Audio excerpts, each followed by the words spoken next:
Summer comes along, a lot of people have projects, and Channel 9 has one this year.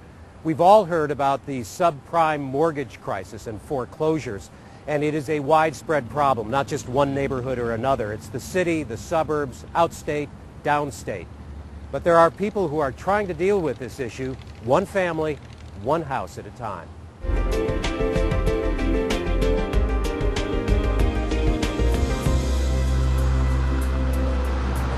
Drive along Page Avenue or St. Charles Rock Road into or out of the city and you will pass through Pagedale, population about 4,000. It is not a wealthy community, but with its streets of tidy homes, it is typical of a lot of the area's early post-war suburbs. It is also typical of many communities in ways you don't see. There is a growing problem here with people falling behind in their house payments and facing foreclosure.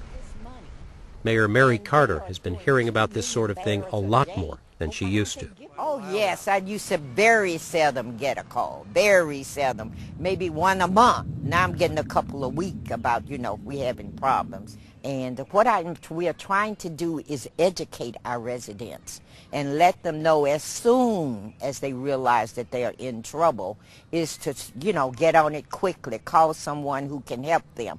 The mortgage crisis is likely to impact the local, regional, and national economy. In Missouri, rising foreclosure rates are most heavily concentrated in the population centers, Kansas City, Springfield, and the entire St. Louis metro area on both sides of the river. This free foreclosure clinic was held in Jefferson County, one of several put on across the state by Senator Claire McCaskill's office.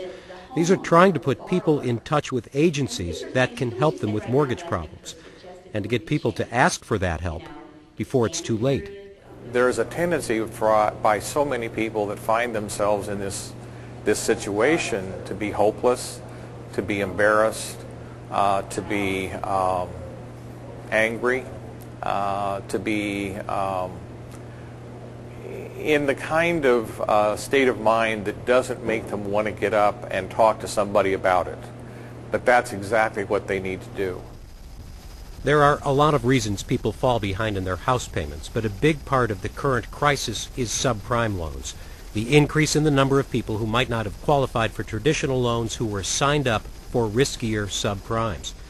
On this map of St. Louis County, the darker areas show the concentration of people with subprime loans, and these are now the areas with the greatest number of foreclosures. Homes that are over 40 years Mike old. Duncan keeps track of these things for St. Louis County.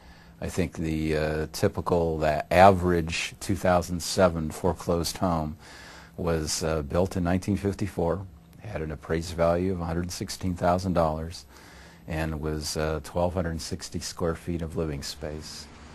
A lot of homes in Pagedale fit that description, and Mayor Carter says a lot of people who have gotten into mortgage trouble were not first-time home buyers, but those who had refinanced and then found that the loan interest rate and payments jumped dramatically, or they took some other kind of financial hit.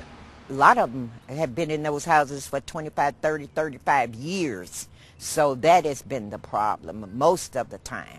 No, most of these are not new homeowners at all. Pagedale's not as bad off as other communities because it has the advantage of a partnership with Beyond Housing, a nonprofit group that's helping the city with a wide range of housing and community issues, including foreclosure prevention. Still, the mayor says too many people don't want to admit they are in trouble. They just proud people, and they want to stay that way, and they want to stay independent. But I tell them, you have to go to whatever length you have to save your home. That's your biggest life investment.